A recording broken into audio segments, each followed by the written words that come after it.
Hello and welcome to part 6 of a very special 7-part series where we've asked the question, what would the lineup of the greatest ever F1 team look like?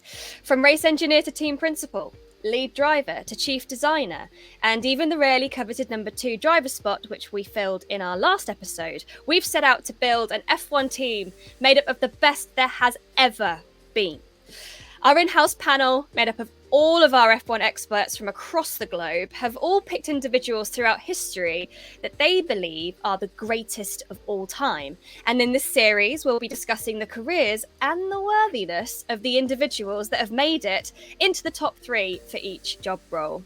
I'm Jess, your host, and today I'm joined by James Allen, John Noble, Ben Anderson, and Luke Smith. Hello, gentlemen, and thank you for joining me.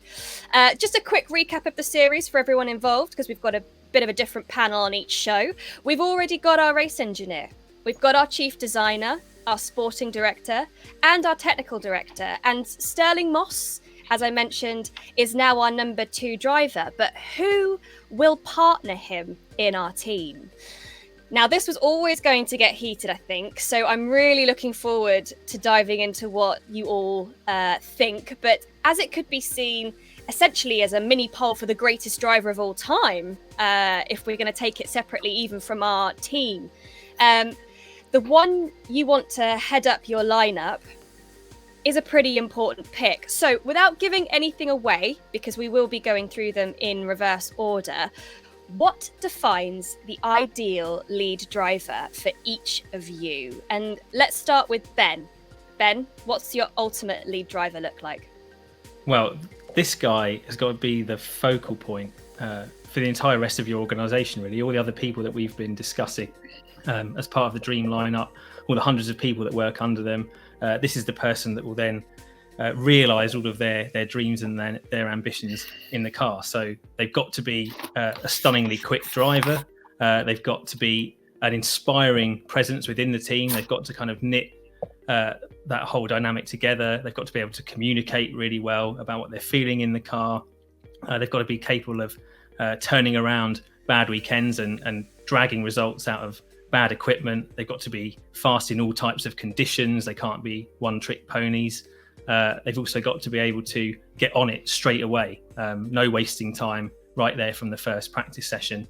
And I think they've also got to be someone who conducts themselves with a high degree of sportsmanship. They've got to be somebody who can represent your organisation. You're going to be front and centre on camera all the time.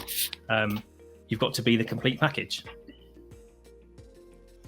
I think Ben's right there. I think belief and inspiration of the team is one of the key factors that, a driver's, one employee, perhaps the most important employee of the team, but, that's the speed they have has to be enough to inspire everybody. So every mechanic, every engineer, every person working in the factory goes the extra mile because they know that if they make an extra 1-2% of effort, the driver will, deliver the results. And if that can be the difference between finishing second and finishing first, that's an awful lot of victories come off the back of it, simply from that belief that making this effort is so worth it. I think that's exactly right. People line up behind the lead driver and it either happens or it doesn't happen, and you have to make it happen. So, Vettel, a brilliant driver, 4-time world champion, but he's not made it happen at Ferrari. Alonso, some of the moves he made in his career couldn't make it happen. I think critically important for a lead driver is to make very few mistakes, which is very difficult because you're under a lot of pressure. You're under the most pressure, really, especially if you're in a team that's expected to go for championships, which obviously our greatest ever F1 team would always be expected to go for. So you can't afford to make mistakes, and you've got to cope with the pressure. You've got to be good at team building. Everyone's got to be completely bought into things. You've got to keep them willing to want to go again. You're almost like another team principal as a lead driver. You can't have any off days. And just picking up on Ben's point, which I think is actually a really important one, if you're talking about the absolute ultimate greatest lead driver in Formula One of all time, is this a lead driver who's a sportsman or someone who wanted to win at all costs? And that is a key part of the decision-making process. And I think the team element of it, I think that is so important for our lead driver. We are looking for someone who can really sort of galvanise the team and get everyone, as James said, bought into this project and what they're going for. You don't have any great lead drivers who are sort of very quiet and very, very sort of, I guess, tactical. They're leaders. They're your captain. They're leading you into war, into battle. And I think it's really important that they can be that very strong, very influential personality that everyone within the team really rallies around and buys into the idea of, okay, this is our man, this is going to be who is world champion for us, and as John said, sort of go that extra mile to make it happen.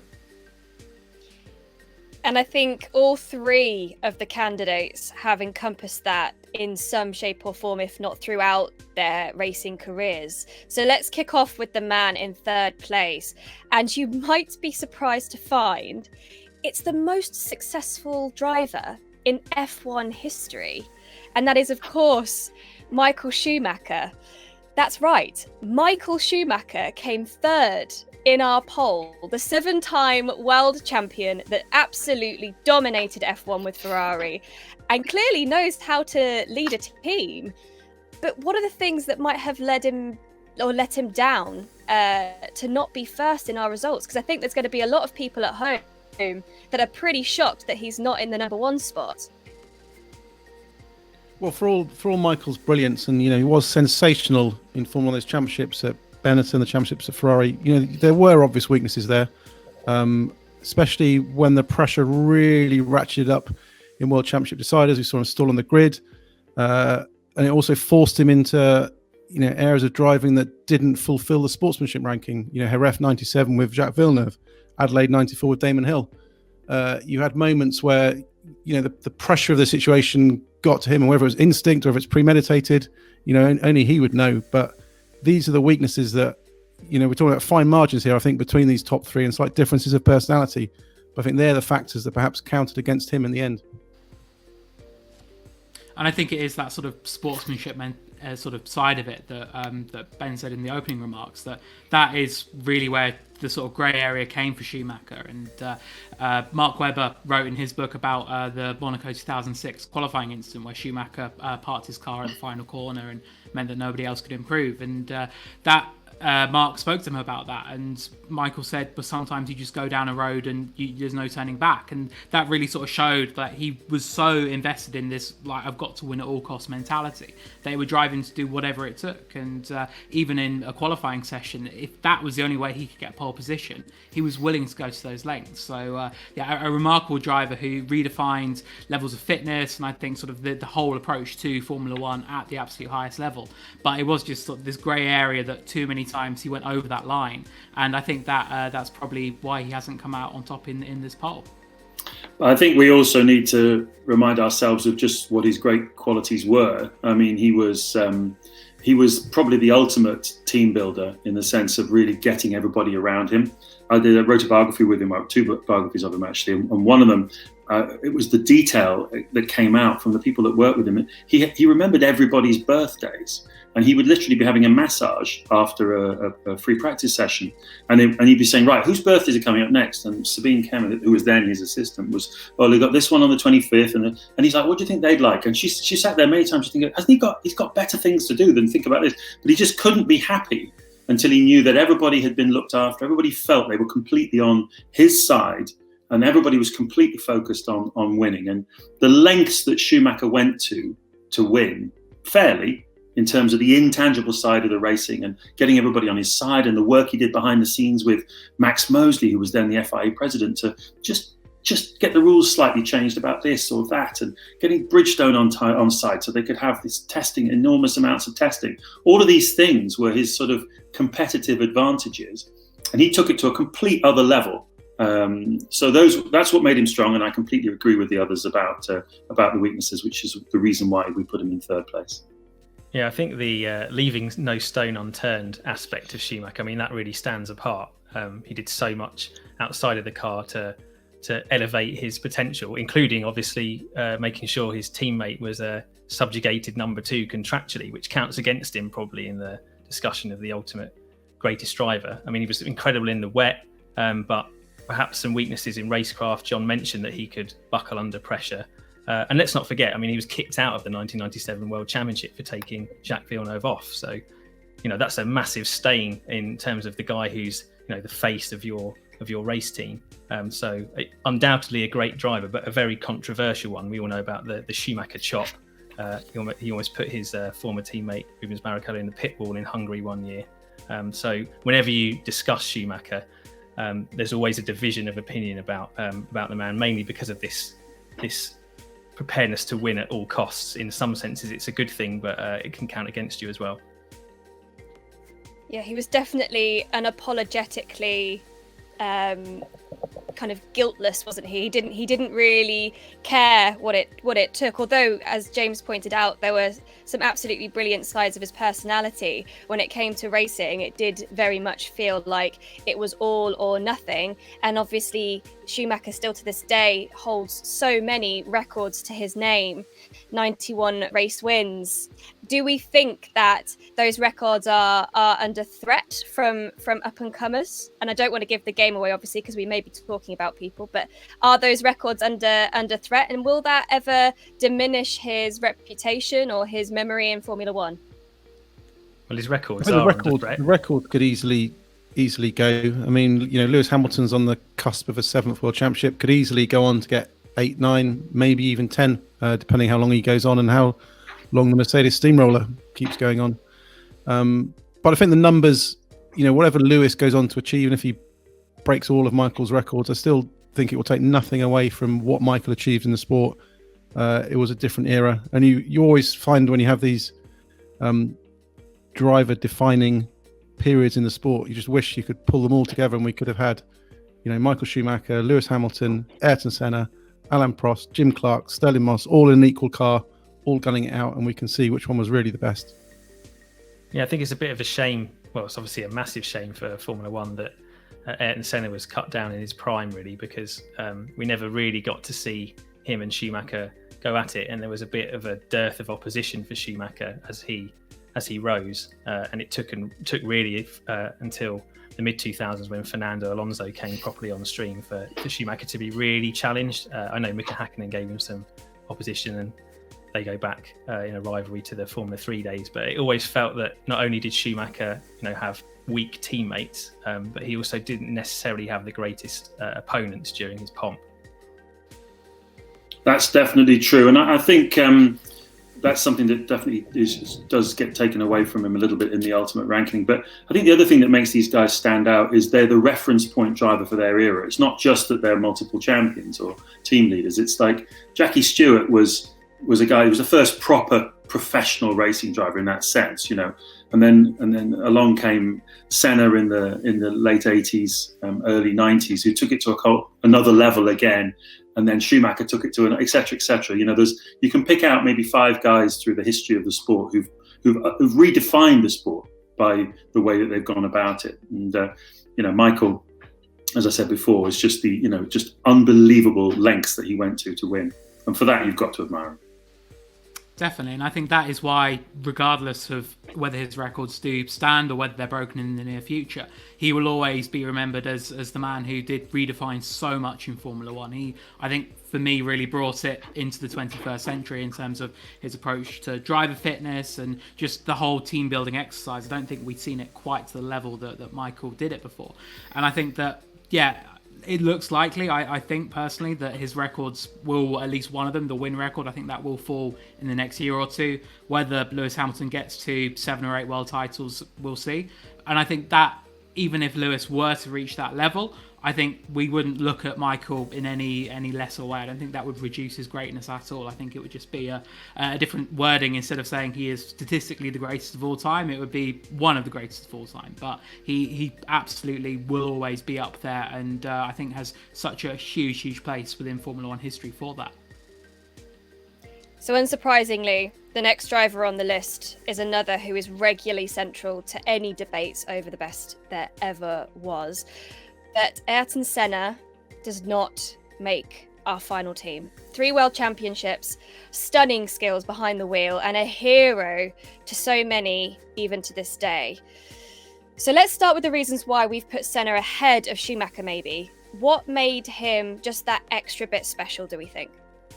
Senna was unbelievably fast, obviously, unbelievably motivated. For sure, he kind of defined the word commitment when it comes to racing in every sense. Not just commitment to a team or commitment to the cause, but literally the way he would commit himself and his car to corners, to overtaking moves. It was just absolutely all or nothing. And he had a quality about him. I was lucky enough to work with him over the last sort of 4 years of his life. I started in Formula One in 1990, and I had a lot of dealings with him and interviews with him and spent time with him. And he was one of the most intelligent people I've ever met. I think he would have been a great person in whatever walk of life he'd entered. You know, if he'd been in around in the 1800s, he'd have been a great general. You know, he would have been a politician. He would have made his mark on the world, whatever era he was in, because he had some extraordinary qualities.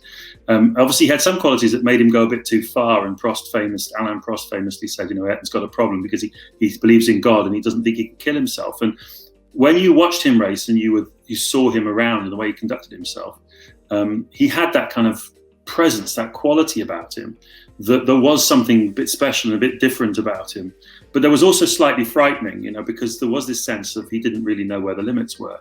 So, yeah, I mean, remarkable person, probably certainly the most charismatic person I've ever met in racing, and just an exceptional human being. Yeah, he ticks so many of the right boxes, you know, incredibly fast, almost otherworldly fast. You know, some of his qualifying performances at McLaren were unbelievable, and he even said, you know, he was going to a place mentally that he didn't know was even possible. So you've got a driver who's able to raise the bar further without something to aim at. An inspirational figure out of the car, as James mentioned, you know, someone with so much charisma. You really need that in your lead driver. Incredible racer, huge determination to win. But again, the one thing that lets him down, I mean, it's apt that James mentions 1990, because of course he infamously took out a great rival Alain Prost to win that year's championship at Suzuka. And that's the thing that lets Senna down for me. It's that his willingness to win and win at all costs was, you know, to a level that he was prepared to put other drivers' lives in danger. And I don't think really we can countenance that when we're looking for our top lead driver. I think Senna's the proof that the lead driver in this poll isn't just about speed.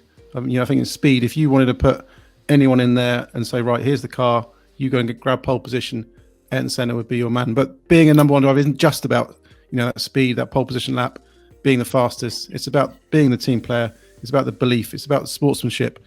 It's about not buckling under pressure. It's about not letting, you know, title fights and rivalries and politics affect you on the track.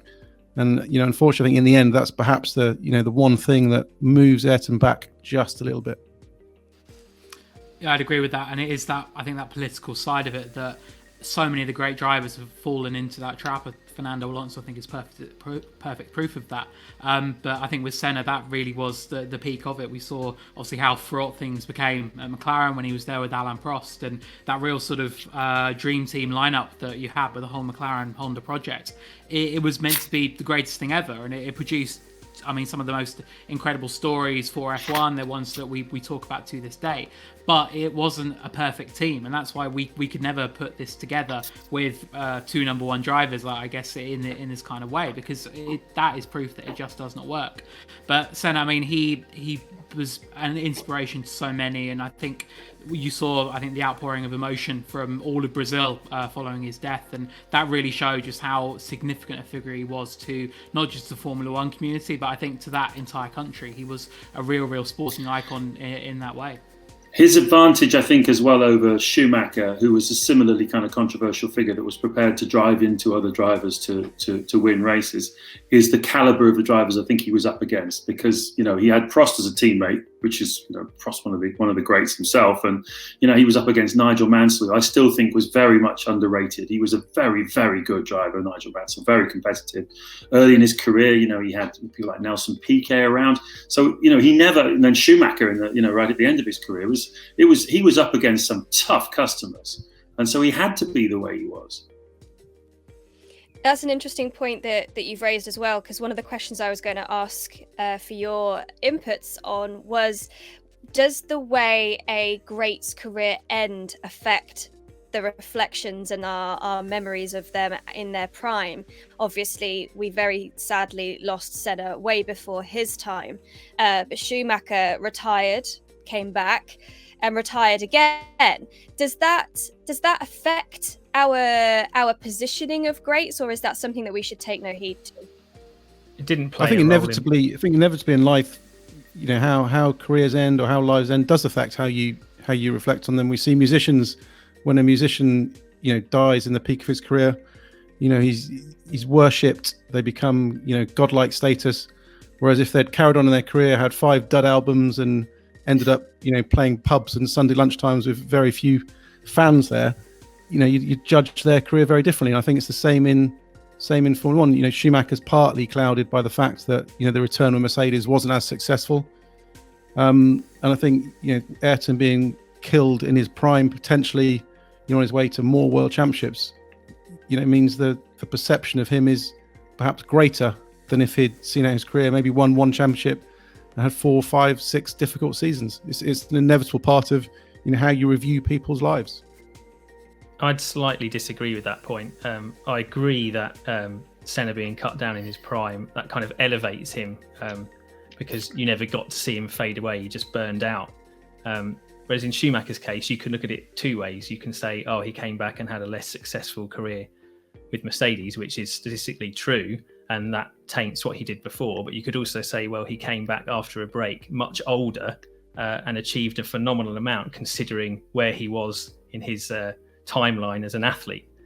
So you can see Schumacher as having 2 distinct careers rather than one career that started amazingly and ended badly. Yeah, I think I'd be inclined to agree with Ben on that front. I think again, it doesn't diminish anything that they've achieved in their careers. And I think with Michael especially, obviously he wasn't looking to leave Ferrari at the end of 2006. He was very much keen to continue, but they were really set on getting Kimi Räikkönen into that team.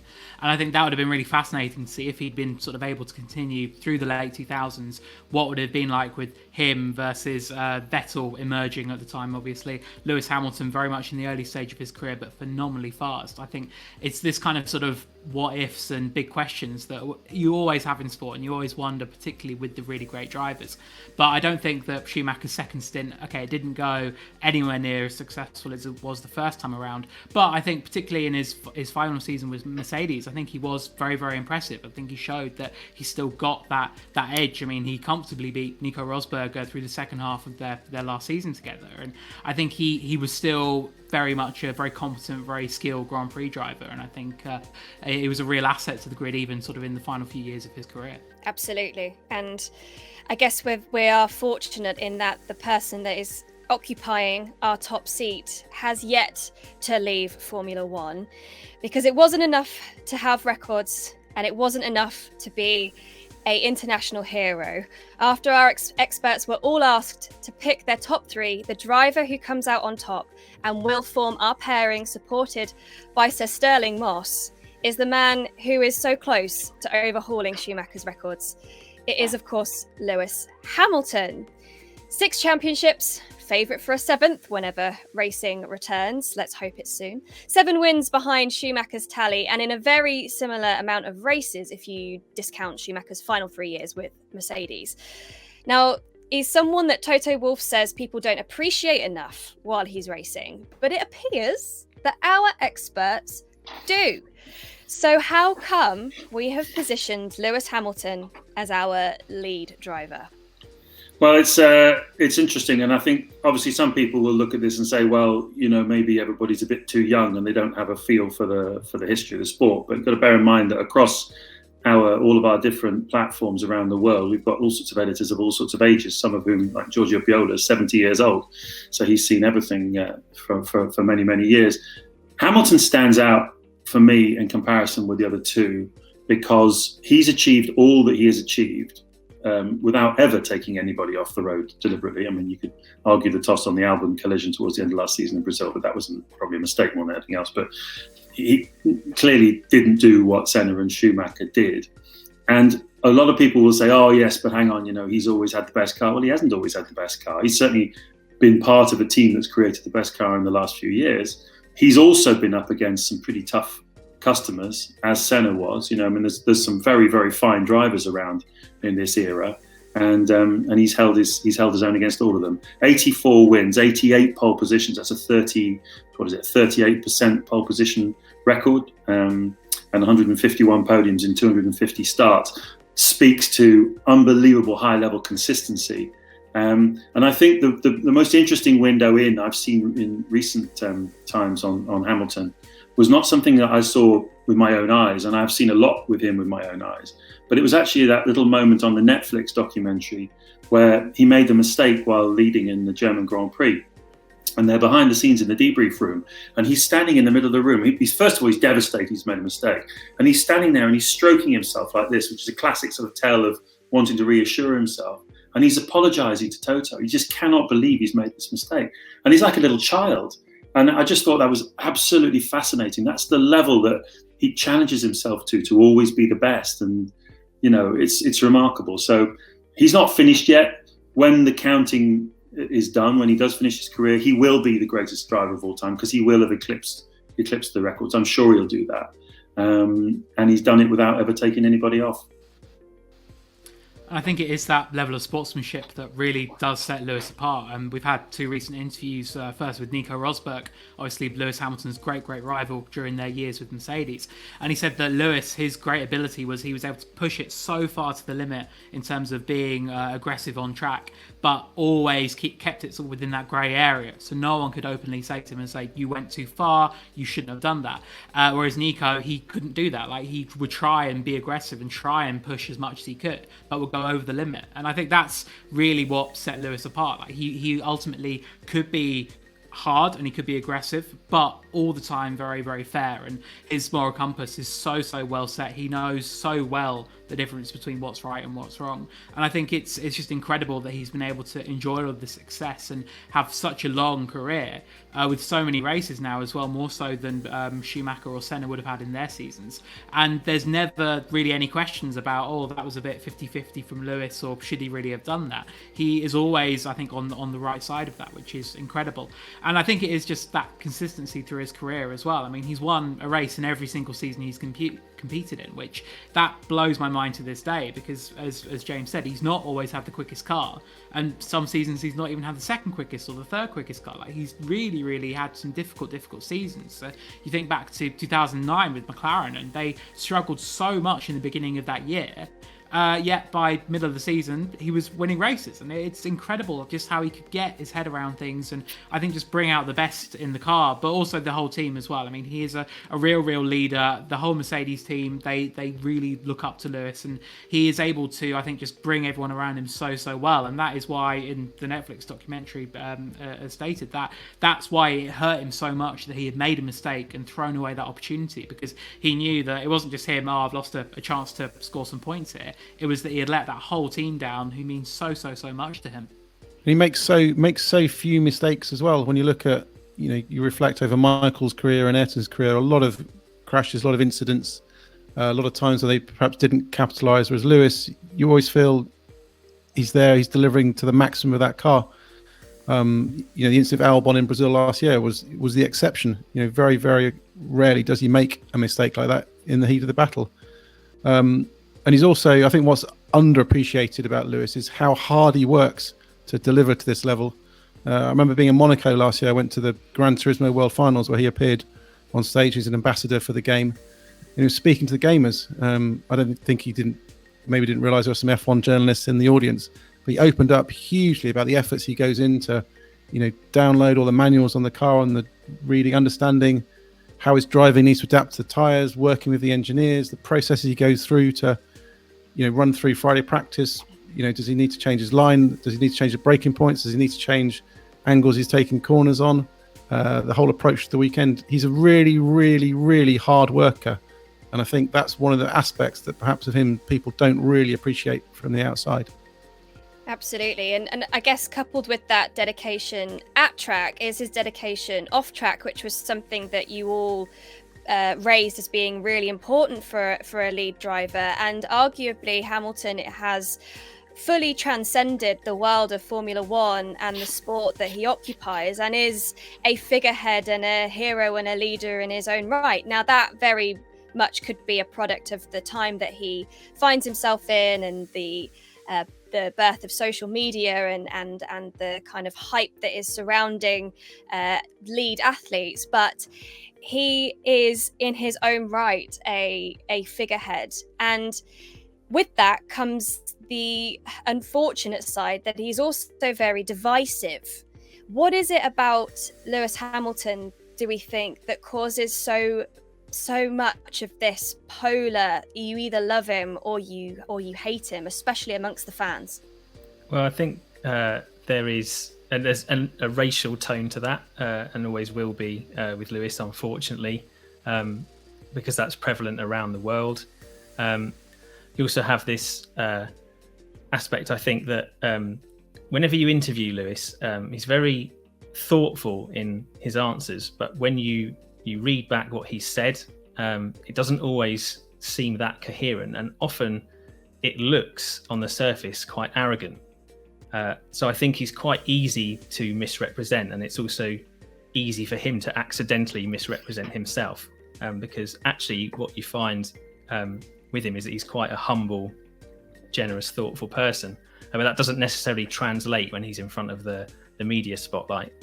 And then also you've got, this challenging career. He's not come from a typical motorsport background, not as privileged as some of his peers or his predecessors. He had a very difficult spell at McLaren, where he made a lot of his mistakes. We've talked about how he doesn't drive into people, but he did have a lot of incidents early in his career. The great thing about Lewis is that he's improved all the time. He keeps getting better, and you don't see him make those mistakes anymore. You don't see him crack under pressure in the way that Schumacher did even later in his career when he was properly established. So another thing really that elevates Lewis is that he has to take a lot of heat from outside, but he wears it lightly, and he still makes the effort off the track to almost transcend the sport, really. He sees himself as an ambassador not only for his team but also for all of Formula One. I think that's a really interesting point, Ben, because he's had to deal with that. As you say, it's a bit like if you watch the Amy Winehouse documentary, a lot of what brought her down was just the sheer amount of attention and controversial attention around her. She couldn't shut that out. And when you're that famous and you're under that much scrutiny and that much pressure, particularly with social media, as you say, Jess, where people are messaging you back and you can see that there's large swathes of people that really don't like you, you've got to kind of rise above all of that. And hence that Still I Rise thing on his helmet, I think. As to where it all started, I noticed this obviously in the last couple of years with when I was commentating with ITV, when he entered the sport, and there was this, straight away, this sort of polarizing thing.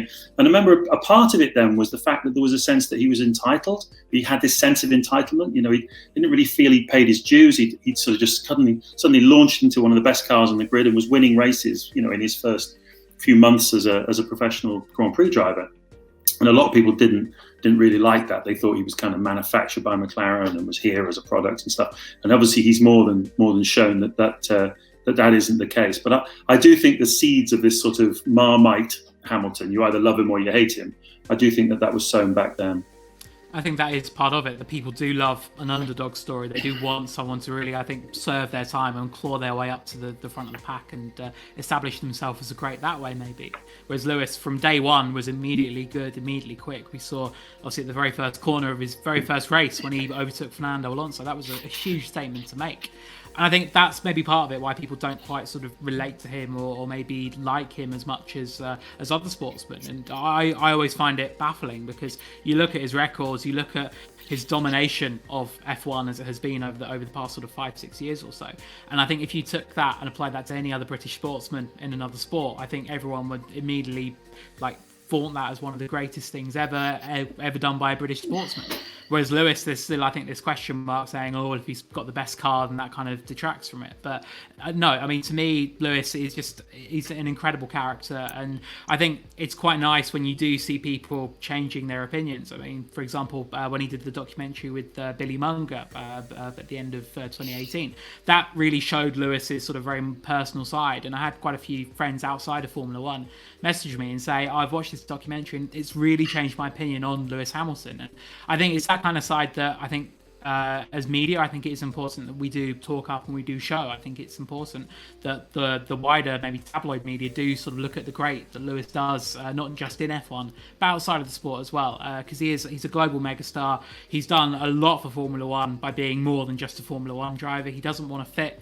into this box of simply driving a car. He wants to do all these other ventures as well, which I think it's really refreshing to see that. And I think it helps take the sport to so many new places. If we take it back to our original framework, I mean, he ticks all of the boxes, doesn't he? You know, he's extraordinarily quick, has more pole positions in Formula One history than anyone, incredible wet weather driver, as all of our top three candidates were.